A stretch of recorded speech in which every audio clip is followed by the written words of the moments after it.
lan lañ ci mën a wax ne doo ëppal benn pareeg yooyu loolu lan jàpp nañ ne. loolu tey comme nee nañ am na jurisprudence bu conseil constitutionnel. ba nañu def recours conseil constitutionnel mu àtte fa la mbaxane doonee benn.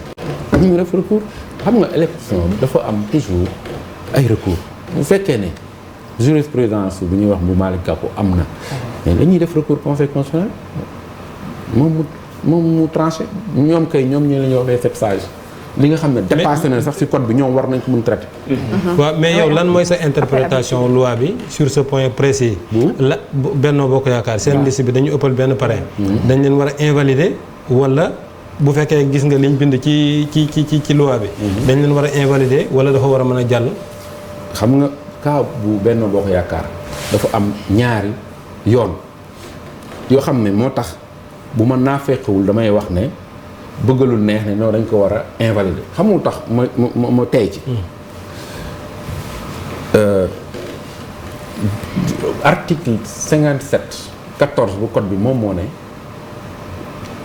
affaire parrainage article L57 bu code électoral ok moo wax ne affaire parrainage autorité bi organisé bii moom moo koy définir modalité ni mu koy contrôler ni mu koy vérifier ministère intérieur te bi mooy ministère de l'intérieur maintenant y a l'arrêté qui est problématique ba indi coow moo tax mënuma ci wax de façon tranchée arrêté bi dañ ko génn le 27 avril mais retard publication xam nga circuit publication dafa yéex retard publication bi ñëw le 5 mai ñoom ñu déposé le 4 arrêté bi bu 27 mai avril bi maanaam bi ñu koy jëlee dafa am jour bi ñu jël arrêté bi ñu le 27 avril ak jour bi ñuy déposé le 4 mai waaye mu ngi génn journal officiel le 5 mai voilà mais arrêté bi dafa ne bu amee surplus duñ ko considérer le surplus ne sera pas considéré. sera considéré comme nul et non avenu. Voilà. Pour être exact. xam nga arrêté bi mu wax loolu ci article 6 parce que man texte laay wax lay fekk.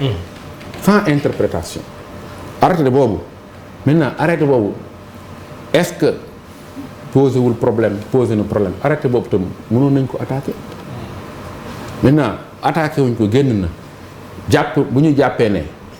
bu ñuy jël naan jurisprudence Malick Gakou déet mën nañu dem conseil constitutionnel bi jëloon dogal boobu bi ñu wax ñu yoon àtte leen mais léegi ci arrêté bi ba tey parce que dañuy wax ni loolu mooy jouru publication ci journal officiel bi mais ñi mu intéressé woon notifié woon nañ leen ko ñoom jotoon nañ ko ñun ñoo ko jotagul woon ñun ñi nekkul woon ay mandataire u parti ak ay coalition ñoo ko yëgee ci journal officiel mais ñoom jotoon nañu xam nga décret même bu ñu ko génnee balaa muy génnee journal officiel jaar circuit dina am fu muy jaar ba pare mu soog a génn journal officiel alors arrêté bi tam bu ñu ko jëlee dafa am jaar circuit mun na def 2 semaines 1 semaine 10 jours wala yooyu parce que ministre biy jël arrêté bi bokkul ak kiy toppatoo publication bi ci journal officiel ministre bu jëlee arrêté bu mu munti doon secrétariat général présidence moo gérer affaire publication wu journal officiel moo tax si côté Benno Bokk Yaakaar waaye du gouvernement parce que si côté boobu moo tax ma ne dafa am jiixi jaaxo même ci décision bu conseil parce que conseil bi Malick Gakou ëndee ay parrain mu ëpp rejeté wu ko xam nga waaye parce que bu ko rejeté woon du ko wax dama uti régularisation xam nga parce que Malick Gakou bi mu ëndee mu ëpp dafa manqué ay parrain yu mat yu ñu contrôlé 16000 waaw mu mat pour mu matale parrainage am validé ko ñu ne ko sa parrainage manqué il faut compléter 16000 parrain ñi nga xam ne dañ leen rejeté mais ñooñu waxuñu leen dem leen régulariser ñu leen complété. dañoo leen vous êtes rejeté. et pour le Benno Bokk Yaakaar boo jëlee sept yi ñuy rejeté nii.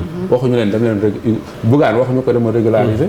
dañ na ko bokkoo. dañ na ko bokkoo parce que say parrain baaxul dañ ko rejeté. mi ngi yëngal de moom Bougane. xam nga yëngal de. donc kër googu ngi benn nit ku nekk maa ngi yëngal de ñoom Fadel Baro ñoom Serigne Mboup dañ leen ne bokkoo leen parce que seen parrain baaxul. mais Serigne Mboup dafa recours.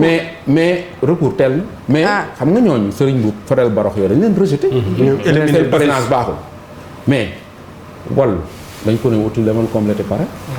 lu dëgg. ak Pape Diourine. ñoom Pape Diourine dañ demal complété pare. ñu dem régulariser pour cause de diplôme est-ce que rejeté nañ leen. mais Malick bi mu déposé dañ ko ne demal régulariser pendant ce temps ñaata la ñu rejeté woon.